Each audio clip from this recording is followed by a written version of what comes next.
Let's just for fun to make your listeners mad. Let's compare big oil with big government. Big oil has to convince you to buy their product. In other words, they have to convince you to go to Exxon or go to Shell or go to some other place. They have to convince you to use oil at all. Government doesn't have to convince you of anything. They have guns. They get to coerce you. So your listeners need to ask themselves, first of all, what relationship they would like with an institution. Would they like to have to be convinced?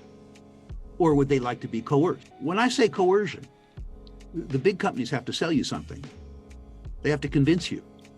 Government doesn't have to convince you to pay your taxes, Daryl. If you don't pay your tax, the first thing that happens is you get a nasty letter. Then you get a second nasty letter. And then a couple of big guys in blue uniforms with guns come to visit you. This is not a function of being convinced. So big oil has to convince, big government can coerce.